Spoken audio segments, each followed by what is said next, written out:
ఇప్పుడు బీఆర్ఎస్లో అయితే సీఎం అయితే కేసీఆర్ కావాలి, లేకపోతే కేటీఆర్ కావాలి, లేకపోతే వాళ్ళ ఉన్నారు. ఇంకా మీరు కొత్తగా జాయిన్ అయ్యారు పార్టీలో. బీఎస్పీ పార్టీ మీరు ఉన్నప్పుడు చాలా హైప్ వచ్చింది అసెంబ్లీ ఎలక్షన్స్ టైంలో. మీరే పార్టీని ఇంకా ముందుకు నడిపి సీఎం అయితే మీరు అనుకున్న ఆశయాలన్నీ నెరవేరేవి కావచ్చు కదా? ఇప్పుడు కూడా నెరవేరుతాయండి, అట్లేం కాదు. నేను సీఎం కావాలని రాజకీయాల్లోకి రాలేదండి. రెండోది నేను ఏమంటానంటే, నేను ఒక వాదాన్ని ప్రొటెక్ట్ చేసి ఆ వాదాన్ని ప్రజలకు పరిచయం చేసి ఆ వాదం ద్వారా తమకు తరతరాలుగా జరుగుతున్న అన్యాయాన్ని గుర్తించి ఆ అన్యాయాన్ని న్యాయంగా చేసుకోవడం కోసం వాళ్ళను తయారు చేయాలని వచ్చిన నేను. ఎవరు సీఎం అవుతారు, ఎవరు సీఎం గారు అనేది కాలం నిర్ణయిస్తుంది. నేనే సీఎం కావాలని రాజకీయాల్లోకి రాలేదని ఇంతకుముందు శంకర్ గారు అడిగిన ప్రశ్నకు కూడా నేనేదో ఆన్సర్ చెప్పాను. నేను బహుజన వర్గాలకు న్యాయం చేయాలని వచ్చిన. నేను క్లియర్గా చెప్తాను ఇప్పటికి కూడా, బహుజన వర్గాలకు న్యాయం జరగాలి. కళ్ళు గీత కార్మికుల నుంచి వచ్చిన కుటుంబాలు కంప్యూటర్ ఇంజనీర్లు కావాలి, గన్నెట్టు పట్టుకున్న వజ్ర కుటుంబాలు మైన్ల ఓనర్లు కావాలి, డప్పులు కొట్టిన చేతులతోనే డాలర్లు సంపాదించాలి, చెప్పులు కొట్టిన చేతులతోనే చరిత్రలు కూడా సృష్టించాలి అన్న ఒక నినాదాన్ని తీసుకొని నేను రాజకీయాల్లోకి వచ్చిన. ఆ నినాదానికి నేను చివరి శ్వాస వరకు కూడా కట్టుబడి ఉంటా. నాకు పొజిషన్లు ఇంపార్టెంట్ కాదు. అధికారం కోసం తప్పకుండా వస్తుంది. అధికారం ఎందుకు రాదు? అధికారం ఆయన ఏమంటున్నాడు, ముఖ్యమంత్రిగా వాళ్ళు ఉండబోతున్నారు, వీళ్ళు కేటీఆర్ గారు లేకపోతే కేసీఆర్ గారు ఉండబోతున్నారు. నాకు వాళ్ళ ముఖ్యమంత్రి ఉన్నప్పుడు వాళ్ళ ప్రభుత్వంలో పని చేయడంలో నాకేం అభ్యంతరం లేదని నేను అంటున్నా. కానీ అంటే వాళ్ళ స్ట్రైట్ క్వశ్చన్ ఏంటంటే, మీకు ఒకవేళ ఇన్ కేస్ బీఎస్పీలో కనుక మీరు అలాగే కొనసాగితే మీరే సుప్రీం లీడర్ అవుతారు కదా ఈ స్టేట్ వరకు అయితే.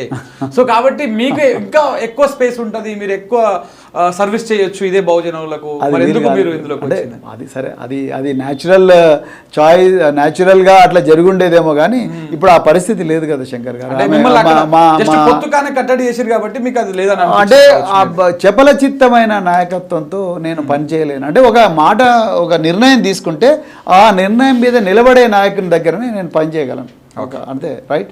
సో అంతే తప్ప ఒక నిర్ణయం తీసుకొని మళ్ళీ ఆ నిర్ణయం వెనక్కి తీసుకొని మళ్ళీ నిర్ణయం తీసుకొని మళ్ళీ వెనక్కి తీసుకొని ఒకరికి భయపడి లోపల భయపడి బయట మాత్రం ధైర్యంగా చూపించే అట్లాంటి నాయకుల దగ్గర నేను పని చేయలేను. నేను ధైర్యంగా ఉండి నేనున్నా మీరు ముందరకు పొండని ముందరికి కార్యోన్ముఖులు చేసే నాయకుల దగ్గర నేను పనిచేస్తాను అనుకున్నాను. సో అందుకొరకు ఈ పెద్ద అయితే మీరు ఇటు వచ్చారు, కానీ మీరు తయారు చేసిన స్వేరో సైన్యం ఏదైతుందో అదంతా ఇప్పుడు మీతో పాటు బీఆర్ఎస్కి వచ్చిందా? అందరూ రాలేదు, అందరూ రావాలని కూడా నేను అనుకోలేదు, వస్తారని కూడా అనుకోవడం లేదు. నేను బీఎస్పీలో జాయిన్ అయినప్పుడు అందరు స్వేరోలు బీఎస్పీలో జాయిన్ అవ్వలేదు. అదేవిధంగా బీఆర్ఎస్లో జాయిన్ అయినప్పుడు కూడా అందరూ స్వేరోలు నాతో పాటు, నేను బీఎస్పీలో నాతో పాటు జాయిన్ అయిన వాళ్ళందరూ కూడా బీఆర్ఎస్లోకి ఏం రాలేదు.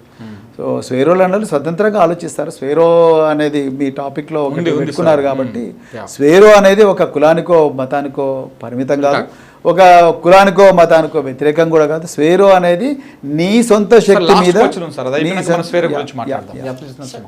ఇప్పుడు మీరు మాయావతి గారికి హ్యాండ్ ఇచ్చారు, రేపటి నాడు మరి కేసీఆర్ కూడా హ్యాండ్ ఇవ్వబోతున్నారా? నేను మాయావతి గారికి హ్యాండ్ ఇవ్వలేదండి. ఎవరికి హ్యాండ్ ఇచ్చారనేది అది నేను ఇప్పటివరకు చెప్పిన కన్వర్జేషన్లోనే నేను ఇప్పటికి కూడా నేను ఒక వాదాన్ని నమ్ముకొని వచ్చిన, ఆ వాదానికి ఇప్పటికి కూడా నేను కట్టుబడి ఉన్నా. ఇక ఎవరికి హ్యాండ్ ఇచ్చారనేది అది చరిత్ర నిర్ణయిస్తుంది. నేను ఒకరిని మోసం చేసే వ్యక్తిని అయితే నేను ఇవాళ కాంగ్రెస్ పార్టీలో ఉంటాను. Correct, right sir. నేను ఆ రోజు పొత్తులో కేసీఆర్ గారితో చేయి కలిపిన 2 రోజులనే కేసీఆర్ చెడ్డోడు అవుతాడు నాకు. మొన్నటి మార్చి 15 వరకు ఏమో కేసీఆర్ గారితో కలిసి ఉన్నా, మార్చి 18లో అందరు నన్ను కాంగ్రెస్లో జాయిన్ కామన్నారు. అధికారంలో ఉంది కదా, కొంచెం ఏమన్నా మనకు సపోర్ట్ వస్తుందని. 3 రోజుల క్రితం ఏమో కేసీఆర్ మంచోడు అయ్యాడు, ఇప్పుడు సరే కేసీఆర్ చెడ్డోడు అవుతాడా? సో ఆ విధంగా నేను ఎవరికి హ్యాండ్ ఇచ్చేటోని కాదు. అదే నన్ను ఇంతకాలం నేను నా నిజాయితీగా బతకడమే నన్ను బతికిచ్చింది. అదేవిధంగా ఆ నిజాయితీ నన్ను ముందర తీసుకుపోతే నేను